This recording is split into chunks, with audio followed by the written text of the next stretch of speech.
બદલતા યુગમાં આજકાલ પડોશમાં કોણ રહે છે તેની પણ વ્યક્તિને જાણ હોતી નથી। સૌ કોઈ પોતાના રોજિંદા જીવનમાં વ્યસ્ત છે, પરંતુ સુરતનો એક યુવાન કે જેણે પોતાના રોજિંદા કામો પડતા મૂકીને ગરીબ અને જરૂરિયાતમંદ બાળકો માટે એક અભિયાન શરૂ કર્યું છે અને તે અભિયાન છે પસ્તી દાન સે પુસ્તક દાન।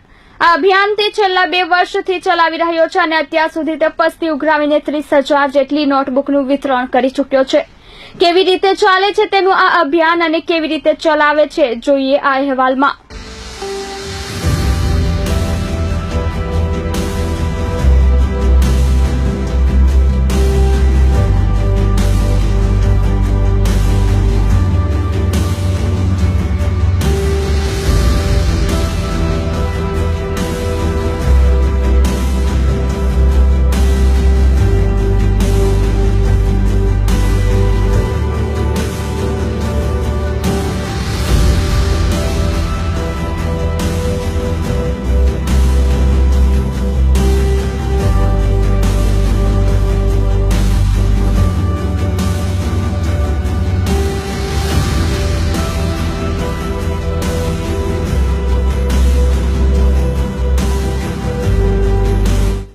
સ્ક્રીન પર બાળકોને નોટબુકનું વિતરણ કરી રહેલા આ વ્યક્તિનું નામ છે વ્રજેશભાઈ ઉનડકટ।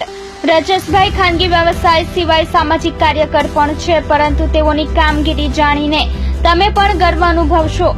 થોડા વર્ષ અગાઉ પીએમ નરેન્દ્ર મોદીએ પોતાના એક વક્તવ્યમાં કહ્યું હતું કે દેશના નવયુવાનોએ કંઈક કરવું જોઈએ, દેશ માટે આગળ આવવું જોઈએ। તેઓની આ વાતથી પ્રેરણા લઈને વ્રજેશભાઈને એક વિચાર આવ્યો અને તેઓની લગ્નની વર્ષગાંઠે તેઓએ એક અભિયાન શરૂ કર્યું અને તે અભિયાન હતું પસ્તી દાન સે પુસ્તક દાન। સુરત સિટીમાંથી ખૂણે ખૂણેથી વ્રજેશભાઈ અને તેઓની પત્ની દ્વારા લોકો પાસેથી પસ્તી ઉઘરાવીને તેને વેચીને નોટબુક ખરીદવામાં આવતી હતી અને તે નોટબુક સુરત શહેરમાં ગરીબ તેમજ જરૂરિયાતમંદ બાળકોને અભ્યાસ માટે આપવામાં આવે છે। તેઓના અભિયાનનો બીજો વર્ષ છે અને ગત વર્ષે તેઓએ 9,000 કિલો પસ્તી એકઠી કરી 25,000 નોટબુકનું વિતરણ કર્યું હતું અને આ વર્ષે 15 થી 20,000 કિલો પસ્તી એકઠી કરીને 35,000 જેટલી નોટબુકનું વિતરણ કર્યું છે। વ્રજેશ ઉનડકટ જે બેસ્ટ માંથી બેસ્ટ કામગીરી છે, કેવી રીતના કરો છો અને કેવા લોકો સુધી પહોંચાડો છો? પ્રધાનમંત્રી શ્રી નરેન્દ્રભાઈ મોદીએ મન કી બાતમાં એક આહવાન કરેલું હતું કે સમાજના માટે અને દેશ માટે કંઈક યુવાનોએ આગળ આવવું જોઈએ। એમાંથી પ્રેરણા લઈને મારા માર્ગદર્શક છે દિલીપભાઈ દેશમુખ, એમણે મને રાહ ચીંધી કે તમે પસ્તી ભેગી કરો અને ગરીબ વિદ્યાર્થીઓ કે જરૂરિયાતમંદ વિદ્યાર્થીઓને તમે પુસ્તક આપી શકો।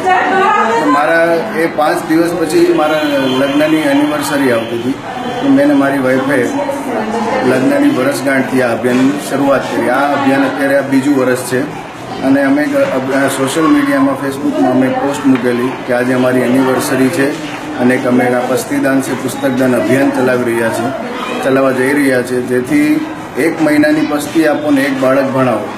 1 મહિનાની પસ્તી બેઝિકલી ઘરમાં આપણે જોઈએ તો 7 થી 8 કિલોથી 10 કિલો પસ્તી ભેગી થતી હોય છે। એની જે આપણે એને વેચવા જઈએ તો એની કિંમત 100 રૂપિયાની આસપાસ થાય અને આપણે એક વિદ્યાર્થીને 5 નોટબુકનું વિતરણ કરીએ છીએ, તેનું બી આપણે નોટબુક ખરીદીએ તો એનું બી મૂલ્ય 100 રૂપિયા જેવું થાય। એટલે 1 મહિનાની પસ્તીથી એક બાળક ભણી શકે। આ અભિયાન ગયા વર્ષે અમે 9,000 કિલો પસ્તી ભેગી કરી હતી અને 25,000 નોટબુકનું વિતરણ કર્યું હતું। આ વખતે અમે 15,000 થી 20,000 કિલો સુધી પહોંચી ગયા છે અને આ વખતે 35,000 નોટબુકનું વિતરણ આ અભિયાન થકી કરવાનું છે। આ અભિયાનમાં તેઓની પત્નીનો પણ એટલો જ ફાળો રહ્યો છે। તેઓની પત્ની પણ પોતાના બાળકો અને પરિવારની સાર સંભાળ રાખવાની સાથે સાથે લોકો પાસેથી પસ્તી ઉઘરાવવામાં મદદ કરતી હતી અને તે પસ્તી થકી ગરીબ અને જરૂરિયાતમંદ બાળકોને નોટબુકનું વિતરણ કરવામાં મદદ કરતી હતી।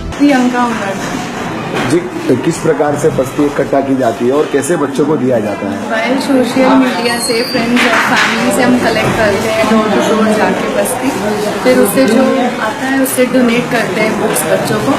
पर इस बार साइकिल ऐसा अच्छा हुआ है कि जिन बच्चों को पस्ती दी है, आई मीन बुक्स डोनेट किए हैं, उन्होंने पस्ती स्वरूप में हमें इस साल वापस दी है। तो हमारा और अच्छे से कॉन्फिडेंस बढ़ा है कि हर कोई इसमें जुड़ रहा है। जी, ये आइडिया किस प्रकार आया आपको और कितने सालों से कर रहे हैं?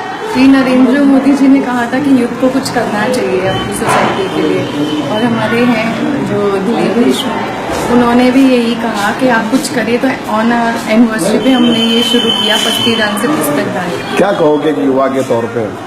सबको इसमें जुड़ना चाहिए, जितना हो सके उतना अपनी सोसाइटी के लिए जो उनसे हो बन पाए वो करना चाहिए। ઉલ્લેખનીય છે કે બદલતા યુગમાં આજે કોઈ પણ વ્યક્તિને સમય નથી અને જો કોઈ પણ વ્યક્તિનું કોઈ અભિયાન ચલાવે તો માત્ર થોડા સમય માટે જ ચાલે છે, પરંતુ વ્રજેશભાઈ દ્વારા શરૂ કરાયેલું પસ્તીદાન સે પુસ્તકદાન અભિયાન 2 વર્ષ પૂર્ણ કરી ચૂક્યું છે અને અત્યાર સુધીમાં ગરીબ અને જરૂરિયાતમંદ હજારો બાળકોને અભ્યાસ માટે હજારો નોટબુક અને પુસ્તકો મળ્યા છે।